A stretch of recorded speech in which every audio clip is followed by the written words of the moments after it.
Hello dear students, जैसा कि आप जानते हैं कि वॉइस चैप्टर स्टार्ट हो चुका है। कल हमने वॉइस के अंतर्गत वॉइस का एक इंट्रोडक्टरी क्लास लिया था, जिसमें हमने ये अध्ययन किया था कि वॉइस में क्या घटनाएं घटती हैं, वॉइस में मुख्य रूप से ध्यान देने योग्य बातें कौन कौन सी होती हैं, कहाँ पर हमको किस बात को जल्दी से ध्यान में रखना चाहिए। ये सारी चीज़ें मैंने कल के एपिसोड में आपको बता दिया था। ठीक है, कल हमने अध्ययन किया था कि क्या होता है वॉइस, वॉइस के कितने प्रकार होते हैं। इस पर हमने पूरी तरह से कमांड बनाने का प्रयास किया था कल। तो हमारे सामने रिजल्ट आया कि वॉइस दो प्रकार की होती है, एक्टिव वॉइस और पैसिव वॉइस। एक्टिव वॉइस क्या होता है ये भी समझाया मैंने, पैसिव वॉइस क्या होता है ये भी मैंने समझाया आपको। वॉइस में मुख्य रूप से क्या क्या घटनाएं घटती है वही हमने कल फोकस किया था।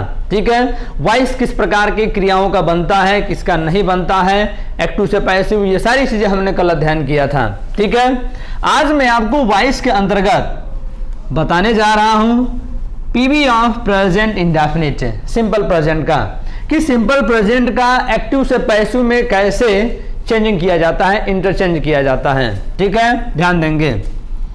यहां पर मैं आपको दिया तो हूं प्रेजेंट इंडेफिनिट का पीवी, लेकिन कुछ ध्यान देने की बात है यहां पर, जरा इसे समझेंगे। पहले आप अर्थ के अनुसार सेंटेंस के 5 प्रकार पढ़े होंगे, आपको मैंने नरेशन में भी पढ़ाया था। पहला होता है असर्टिव सेंटेंस, दूसरा होता है इंटेरोगेटिव सेंटेंस, और तीसरा होता है इंपेरेटिव सेंटेंस, चौथा होता है ऑप्टेटिव सेंटेंस, और पांचवा होता है एक्सक्लेमेटरी सेंटेंस। ठीक है, इस 5 प्रकार के सेंटेंसों में assertive sentence, interrogative sentence, imperative sentence का पैसिव मुख्य रूप से आपके परीक्षाओं में पूछा जाता है और इसका ही बनाया जाता है।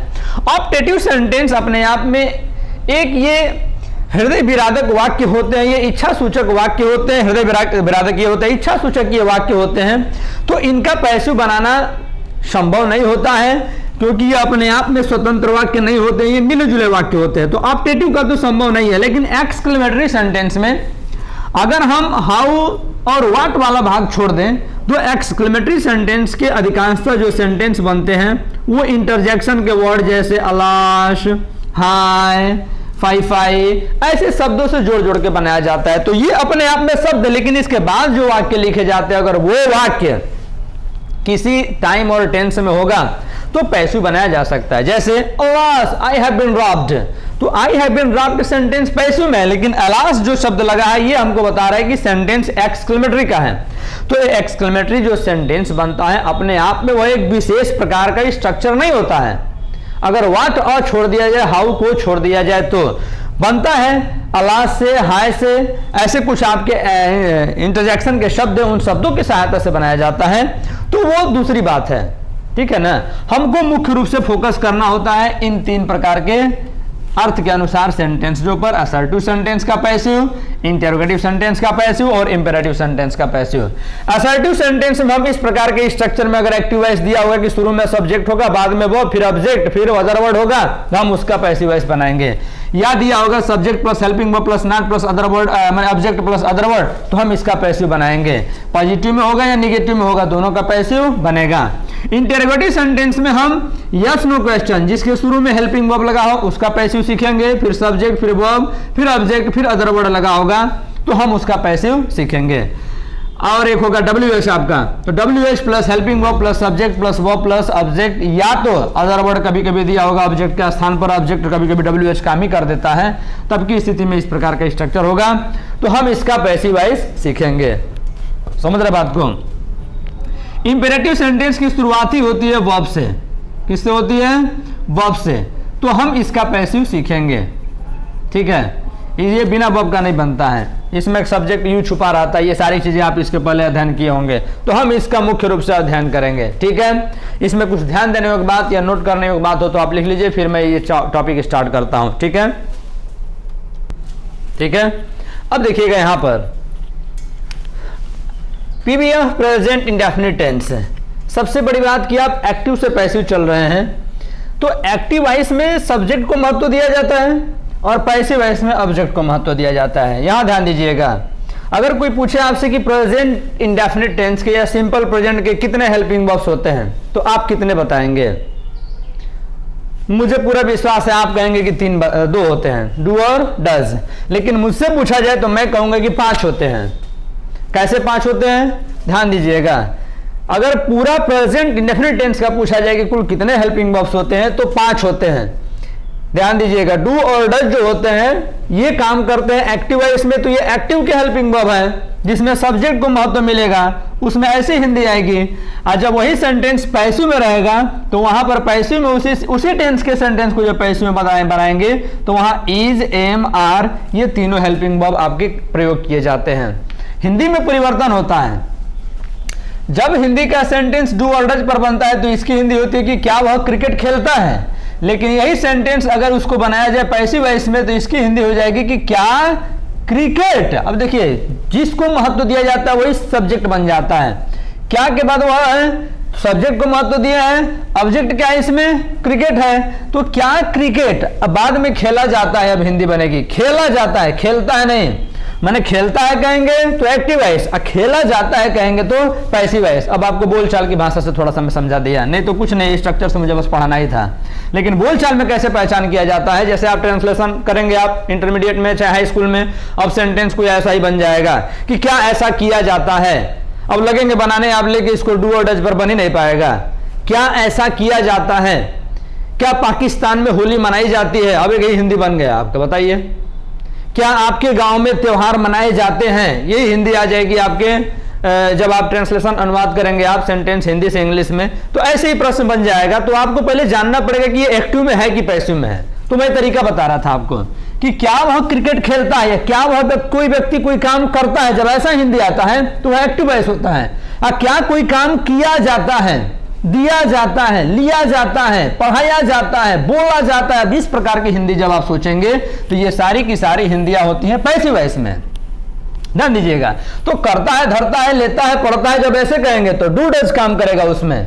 और जब किया जाता है, दिया जाता है, लिया जाता है, अगर हिंदी आप ऐसा सोचेंगे तो वहां पर इज हमारे एक्शन वर्ब का थर्ड फॉर्म काम करता है। ये तो बोलचाल के भाषा के हिसाब से थोड़ा सा मैंने आपको हिंट किया कि कैसे समझेंगे और कैसे तेजी से पकड़ेंगे, हमको बस बनाना सीखना था। ठीक है, तो एक्टिव वॉइस में होगा सेंटेंस तो इस नियम पर दिया होगा आपको, और इस नियम से होके आपको बनाना होगा, या इस नियम से दिया होगा पैसिव वॉइस में तो कहेगा कि इसको एक्टिव वॉइस में कन्वर्ट करिए, तो ठीक उसके विपरीत नियम से उसको पैसिव से एक्टिव भी जाया जाता है। ठीक है, ध्यान देंगे यहाँ पर। अब सेंटेंस के माध्यम से मैं आपको समझा रहा हूं। एक्टिव वॉइस में एक सेंटेंस है, do they serve their teachers. Sentence में सब्जेक्ट क्या है, दे, ऑब्जेक्ट क्या है, do they serve their teachers, अपने गुरुजनों की, किसको सेवा करते हैं, अपने गुरुजनों की। तो किस यहां पर आपका देयर टीचर्स जो शब्द है यही क्या है, ऑब्जेक्ट है, सब्जेक्ट क्या है, दे है। ठीक है, अब ध्यान दीजिएगा, मैं यहां पर एक चार्ट बना दिया हूं, इस चार्ट की जरूरत आपको पड़ती है। यह है आपका केस ऑफ पर्सनल प्रोनाउन, ये पर्सनल प्रोनाउन का केस है आपका, केस का ये चार्ट है जिसमें हम सब्जेक्टिव केस का ऑब्जेक्टिव केस में कन्वर्जन कैसे किया जाता है प्रोनाउन का, और ऑब्जेक्टिव केस का सब्जेक्टिव केस में कैसे कन्वर्जन किया जाता है। ये मैं प्रोनाउन के जो पर्सनल प्रोनाउन के जो परिवर्तन होते हैं उसको मैं लिख दिया हूं, क्योंकि आपने पहले ही पढ़ा था कि एक्टिव वॉइस के सब्जेक्ट को ऑब्जेक्ट में कन्वर्ट करना पड़ता है, तो हमें ध्यान देना पड़ेगा। अगर यहाँ एक्टिव वॉइस में अब सब्जेक्ट अगर आई रहेगा तो वहां हमको मी में बदलना पड़ेगा बाई के बाद, या पहले से ही अगर ऑब्जेक्ट अगर आपका रहता वहां पर मान लीजिए कि हिम दिया है तो हमको हिम में किस में बदलना पड़ता है, ही में बदलना पड़ेगा। माने ये दोनों एक दूसरे के रूप में ये प्रतिकूल में कन्वर्ट किए जाएंगे। आई बदलेगा मी में तो मी बदलेगा आई में, वी बदलेगा अस में तो अस भी बदल के आ जाएगा वी में। ठीक है, अगर ये एक्टिव में दिया होगा तो पैसिव में ये होगा, अगर पैसिव एक्टिव में अगर अस आया होगा तो पैसिव में हमको वी में बदलना पड़ेगा। ठीक है, समझा रहा हूं यहां पर।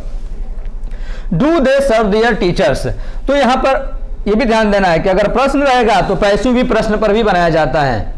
ठीक है, अभी मैं आपको क्वेश्चन का ही बता रहा हूं, अगर प्रश्न पर रहेगा तो क्वेश्चन आपका पैसिव भी किस पर बनेगा, क्वेश्चन पर ही बनेगा, ये भी बात ध्यान में रखना है आपको। तो do they serve their teachers, तो अब इसको बदलेंगे तो भाई हमको प्रश्न ही बदलना है, तो अब डियर टीचर्स शब्द हमको सब्जेक्ट बनाना है, तो डियर टीचर्स यहाँ पर सब्जेक्ट बनेगा। अब तो बताइए, अब हेल्पिंग वर्ब डियर टीचर्स को देख के प्रयोग करेंगे ना, पैसिव वॉइस में बदलना है तो पैसिव वॉइस में नीचे वाली हेल्पिंग वर्ब काम करेगी, तो ई जाएगा कि एम आएगा कि आर आएगा डियर टीचर्स को देख के।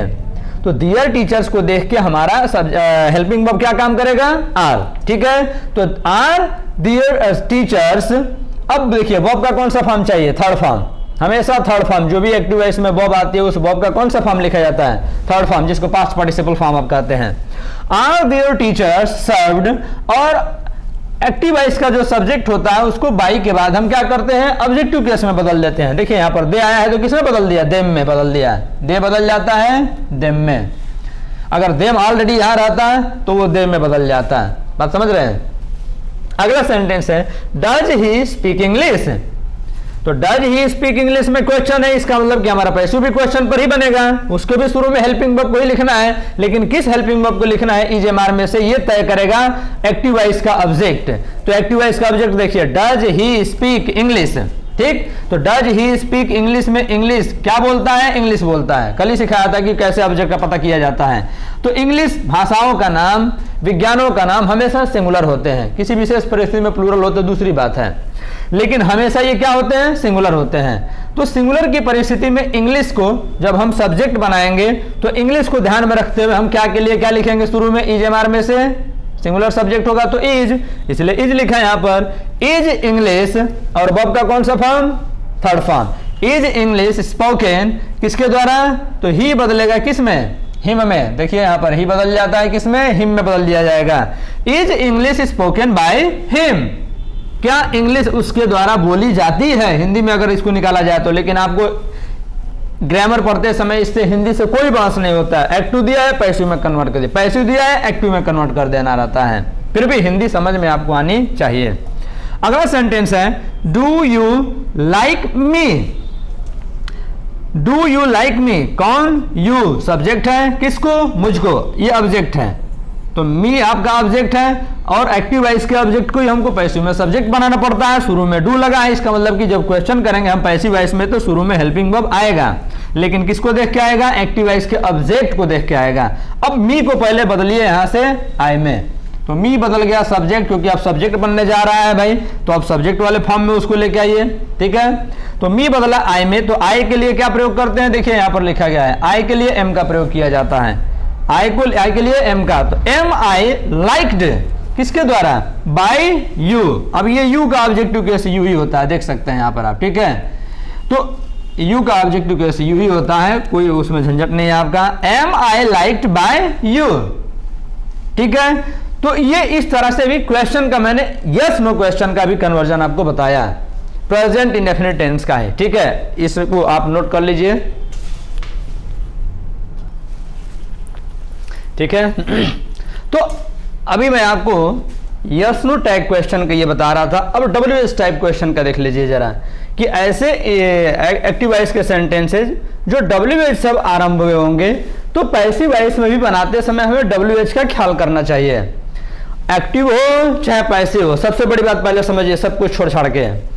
एक्टिव में सेंटेंस हो चाहे पैसिव में, अगर क्वेश्चन का सेंटेंस डब्ल्यूएच पर आधारित होता है तो हमारा पैसिव चाहे एक्टिव सब में डब्ल्यूएच क्वेश्चन वर्ड को शुरू में ही लिखा जाता है, ठीक है। इसको बीच में चाहे अंत में ऐसा कुछ नहीं होता है प्रावधान। प्रक्रिया ये होती है कि इसको बिगिनिंग ऑफ द सेंटेंस लिखा जाता है, सेंटेंस के एकदम आरंभ में ही उसको लिखा जाता है, एक्टिव में भी और पैसिव में भी है।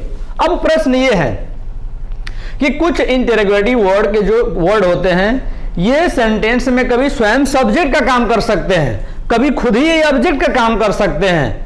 तो वहां पर थोड़ा हमको सतर्क होना पड़ता है, क्योंकि जो अपने आप में सब्जेक्ट होगा वो अलग से सब्जेक्ट तो एक्टिव वॉइस में लेगा नहीं, अगर अपने आप में वो ऑब्जेक्ट होगा तो वो अलग से ऑब्जेक्ट भी नहीं लेगा। तो वहां पर बहुत सिंपल तरीके से मैं बता रहा हूं, आपको समझिएगा। यहां से पहला ही सेंटेंस देखिएगा, यहां पर पहला नंबर सेंटेंस है कि व्हाट डू यू प्ले। बताइए, कल हमने सीखा था कि जहां व्हाट से क्वेश्चन करते हैं हमको क्या पता चलता है? ऑब्जेक्ट के बारे में जानकारी मिलता है। तो जिस प्रश्न से आप क्वेश्चन करके ऑब्जेक्ट के बारे में पता करते हैं वह प्रश्नवाचक शब्द भी अपने आप में क्या होगा? अरे वो भी तो अपने आप में ऑब्जेक्ट ही होगा, तभी तो ऑब्जेक्ट के बारे में बता रहा है। बात समझिएगा। अगर कोई व्यक्ति किसी धर्म की विशेषता खूब अच्छे ढंग से बता रहा है, खूब अच्छा उसके बारे में एक्सप्लेनेशन दे रहा है, अर्थात वो उस धर्म का अनुयायी होगा, उसके बारे में बहुत अच्छा जानकारी रखा होगा। कहने का तात्पर्य मेरा है कि आप जब व्हाट से क्वेश्चन करते हैं तो ऑब्जेक्ट के बारे में जानकारी मिलता है आपको, अर्थात व्हाट जब तक क्वेश्चन में बना रहता है सेंटेंस, तब तक वो व्हाट स्वयं क्या है? सब्जेक्ट रहता है, ऑब्जेक्ट रहता है। ठीक है, अलग से इसमें ऑब्जेक्ट नहीं होगा, वो खुद ही ऑब्जेक्ट दिया होगा, तो व्हाट यहाँ पर ऑब्जेक्ट है। अगर इसके अलावा कोई लिविंग ऑब्जेक्ट दे दे तो वो दूसरी बात है। व्हाट अगर लगा है तो इसमें कोई नॉन लिविंग ऑब्जेक्ट नहीं होगा, लिविंग हो सकता है लेकिन नॉन लिविंग ऑब्जेक्ट नहीं होगा। तो व्हाट डू यू प्ले जब सेंटेंस है, इसको जब आप कन्वर्ट करेंगे पैसिव वॉइस में तो व्हाट अब सब्जेक्ट बनेगा, क्योंकि एक्टिव वॉइस में जो ऑब्जेक्ट होता है पैसिव वॉइस में उसको क्या बनाना आता है, सब्जेक्ट बनाना होता है। तो व्हाट को सब्जेक्ट बनाएंगे तो जगह भी तो वही होगा। पहले ही बोला हूं कि इंटरोगेटिव वर्ड्स हटते नहीं है, वो शुरुआत में ही रहते हैं। अब ये सब्जेक्ट बना तो हेल्पिंग वर्ब इज एमआर में से क्या लें, ऊपर के चार्ट में आप बनाए होंगे तो वहां से देखते रहिएगा कॉपी में, ऐसा नहीं कि आप वहां देखेंगे नहीं, बिल्कुल ठीक है। यहां पर लिखा था मैं इज एम और आर पैसिव वॉइस में ये लिखा था प्लस V3, तो इसे आप ध्यान में रखेंगे। तो अब बताइए यहां पर व्हाट को मान लिया गया, अब इसको सिंगुलर का सेंस लिया जाता है, प्लूरल का भी सेंस लिया जा सकता है, लेकिन सिंगुलर के सेंस में इसको माना गया है कि what is played by you, आपके द्वारा क्या खेला जाता है। ऐसा नहीं समझ में आ रहा तो इसको कन्वर्ट करके देखिए, व्हाट डू यू प्ले, तुम क्या खेलते हो, पैसों क्या हो जाएगा कि तुम्हारे द्वारा क्या खेला जाता है, सीधी सी बात। तो क्या ही आएगा ना, what is played by you, ठीक है। ये सब्जेक्ट है, बाई के बाद चला गया, अब ये ऑब्जेक्ट था तो ये खुद सब्जेक्ट बन गया। उसी प्रकार अब दूसरा देखेंगे, वेयर के साथ ऐसा नहीं होता है, व्हाट और हुम के साथ ऐसा होता है, क्योंकि ये दोनों से हमको ऑब्जेक्ट के बारे में जानकारी मिलती है। Where does he read English, पैसे हो जाएगा where does he read English, वो अंग्रेजी क्या पढ़ता है, क्या पढ़ता है अंग्रेजी, तो इंग्लिश क्या है ऑब्जेक्ट, कौन तो ही सब्जेक्ट, ठीक है। हमें इस इंग्लिश को सब्जेक्ट बनाना है और इस ही को बाय हिम में बदल के ऑब्जेक्ट बना देना है। तो इंग्लिश जब सब्जेक्ट बनेगा तो हेल्पिंग वर्ब क्या लेगा, अब ये इज लेगा। तो वेयर प्रश्नवाचक शब्द है, जो कहते हो छोड़ दीजिए, वेयर इज इंग्लिश, इसको छोड़ दीजिए अब इधर, where is English read by him, ठीक है। उसी प्रकार अगला देखिए, वाई से हमको कोई बहस नहीं है, प्रश्नवाचक है, हम इसको जो कहते रख देंगे, वाई डू दे नॉट पे my money, why do they not पे माई मनी, कौन पैसा नहीं पे करते हैं मेरा, तो दे तो सब्जेक्ट है, ये क्या नहीं पे करते हैं तो मेरा पैसा, अर्थात ये ऑब्जेक्ट है। प्रश्न करके मैं पता कर रहा हूं, तो माई मनी यही ऑब्जेक्ट है हमारा, एक्टिव वॉइस का यही सब्जेक्ट बनेगा। तो माई मनी यहां छूटा है,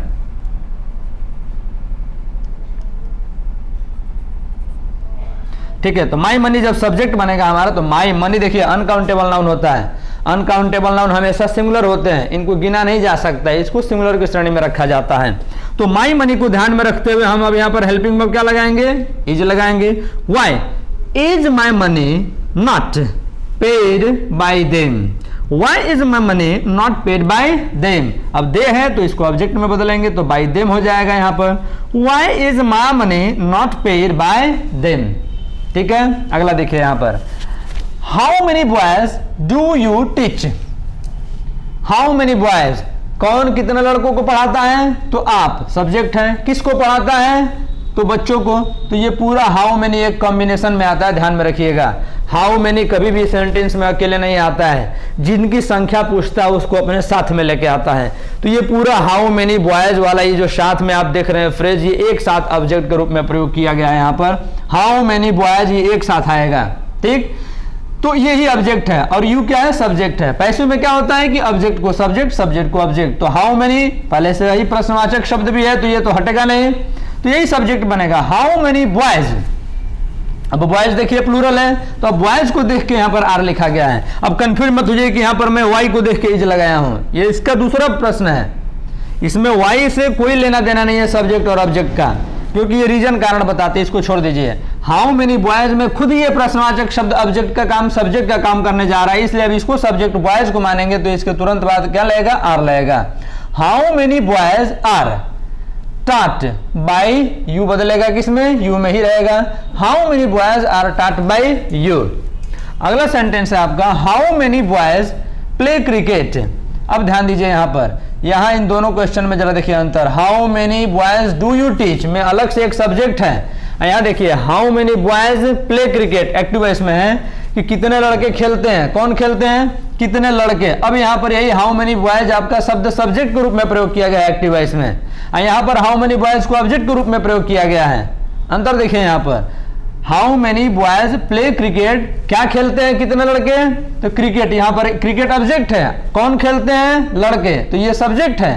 अब यहां पर ये ऑब्जेक्ट बनेगा और ये सब्जेक्ट बनेगा, चूंकि ये प्रश्नवाचक है इसलिए हटेगा नहीं, शुरू में ही रहेगा, तो हाउ मेनी बॉयज शुरू में ही रहेगा। लेकिन ये जो इज देख रहे हैं इसको देख के नहीं, अब इस क्रिकेट को सब्जेक्ट बनाया जाता है, तो क्रिकेट को देख के अब यहाँ पर हम इज लगाए हैं, ठीक है ना।